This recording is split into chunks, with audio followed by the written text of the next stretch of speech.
Bonjour, je vais vous présenter la recette de la galette charentaise.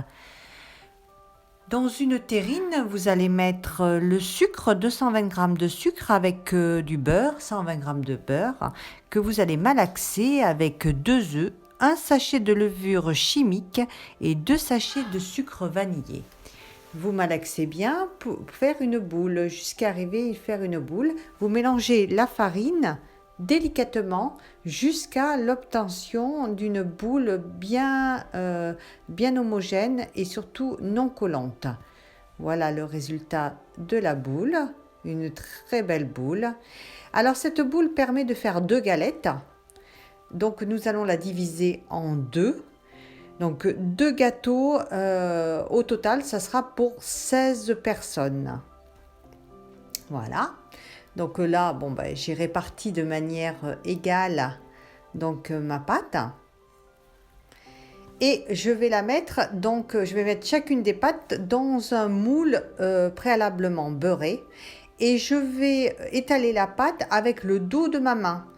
J'appuie avec mes doigts, mais avec le dos de ma main. Donc j'écrase la pâte et en fait je la mets à la forme du moule. Une fois que la pâte a été mise à la forme du moule, on procède exactement la même chose sur la deuxième. Voilà, donc là ça fait ça. On fait des petits...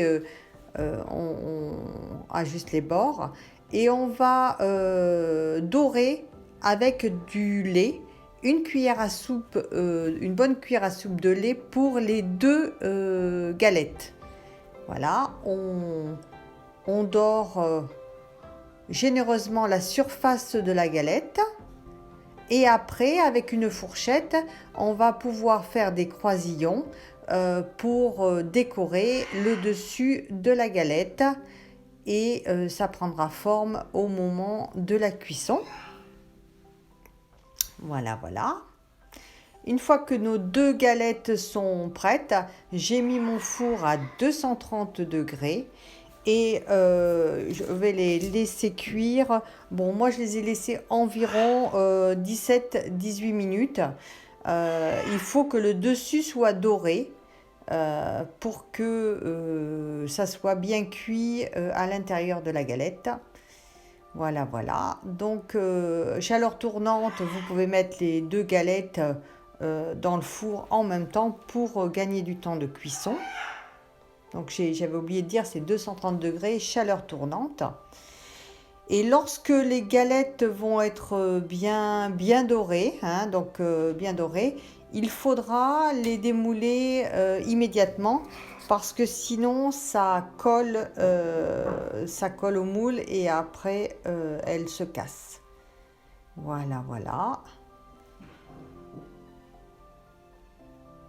Des galettes bien dorées. Là c'est le derrière, c'est le dessous de la galette que vous avez vu.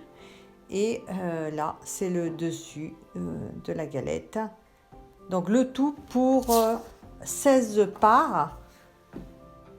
Alors je n'ai pas ajouté d'angélique confite dans cette recette, mais la recette originelle, on ajoute de l'angélique confit. On met une cuillère à soupe pour chaque galette.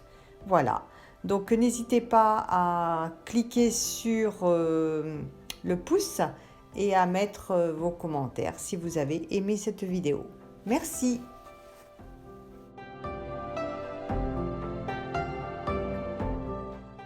Merci à tous et à très bientôt.